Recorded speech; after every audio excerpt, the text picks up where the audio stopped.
ಏನಾಗೋದಿಲ್ಲಮ್ಮ. ಕಾಪಾಡು ತಾಯಿ, ಕಾಪಾಡಮ್ಮ, ನನ್ನ ಮಗಳನ್ನು ಕಾಪಾಡಮ್ಮ. ಏನಾಯ್ತಣ್ಣ ಮಗುಗೆ? ಚಿಕ್ಕ ವಯಸ್ಸಿಂದ ಅಸ್ತಮ ಇರೋ ಮಗು ನಮ್ಮ. ಓದಕ್ ಹೋಗ್ತೀನಿ ಅಂತ ಅಂದ್ಬಿಟ್ಟು ಈಗ ಪ್ರಾಣಕ್ಕೆ ಕುತ್ತು ಅನ್ಕೊಂಡ್ಬಿಟ್ಟಿದ್ದಾಳಮ್ಮ. ಈ ಕೆರೆ ದಾಟಿ ಆಸ್ಪತ್ರೆಗೆ ಹೋಗಕ್ಕಾಗಲ್ಲ ಅಂತ ಈ ಮಗೆ ಗೊತ್ತಿಲ್ವಲ್ಲಮ್ಮ. ಅಮ್ಮ ಅಮ್ಮ ತಾಯಿ, ನಿನ್ನ ಹತ್ರ ಎಷ್ಟೊಂದು ಶಕ್ತಿಗಳಿದ್ಯಂತಲ್ಲಮ್ಮ. ನನ್ನ ಮಗಳನ್ನು ಕಾಪಾಡಮ್ಮ, ಕಾಪಾಡಮ್ಮ ತಾಯಿ, ಕಾಪಾಡು ತಾಯಿ. ನಿನ್ನ ಮಗುನ ಕಾಪಾಡ್ಬೇಕಾಗಿರೋದು ನಾನಲ್ಲ ರಾಧಾ, ನಾನಾ? ರಕ್ತ ಸಂಬಂಧಕ್ಕಿಂತ ದೊಡ್ಡದು ಆತ್ಮದ ಬಂಧ, ಅದಕ್ಕಿಂತ ಉನ್ನತವಾದ್ದು ಮಾಂಗಲ್ಯ ಬಂಧ. ಆ ಬಂಧನ ಬಳಸ್ಕೊಂಡು ಈ ಬಂಧನನ ಬಿಡಿಸ್ಕೊಳ್ಳೋಣ. ಹೇಗೆ?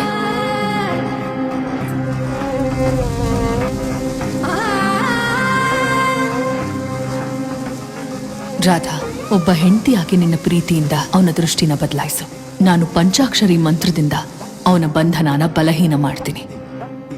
ನಾವಿಬ್ಬರೂ ಸೇರಿ ಆ ಮಗುವಿನ ಪ್ರಾಣನ ಉಳಿಸ್ಕೊಟ್ರೆ ಈ ಊರಿನ ನಂಬಿಕೆಗೆ ಜೀವ ಕೊಟ್ಟ ಹಾಗೆ. ಜೋರಾಗಿ ನಮ ಶಿವಾಯ ಮಂತ್ರ ಕೇಳಿಸ್ತಾ ಇದ್ರೆ ಅವನು ವಿಲವಿಲ ಒದ್ದಾಡ್ತಾ ಬಲಹೀನನಾದ ಕ್ಷಣದಲ್ಲಿ ಅವನು ರೇಖೆ ದಾಟ್ತಾನೆ.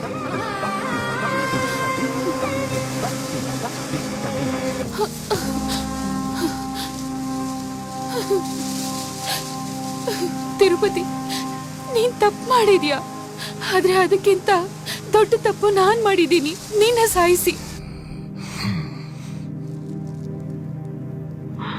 ಓಂ ನಮಃ ಶಿವಾಯ.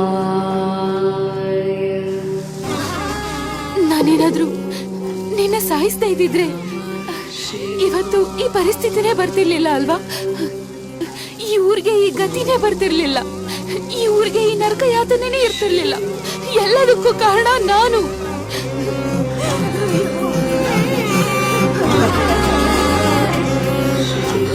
ನಾನು ಹೇಗಿರ್ಬೇಕು ಅಂತ ಕೋರ್ಕೋತಾ ಇದೆಯೋ ಹಾಗೆ ಬಂದಿದ್ದೀನಿ.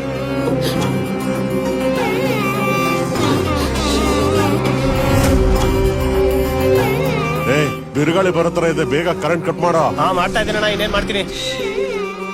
ನಿನ್ಗಿಷ್ಟ ಇರೋ ಮದ್ವೆ ಸೀರೆ ಉಟ್ಕೊಂಡಿದ್ದೀನಿ, ನಿನಗಿಷ್ಟ ಇರೋ ಗಾಜಿನ ಬಳೆ ಹಾಕೊಂಡಿದ್ದೀನಿ, ನಿನಗಿಷ್ಟ ಇರೋ ಸೆಂಟ್ ಹಾಕೊಂಡಿದ್ದೀನಿ.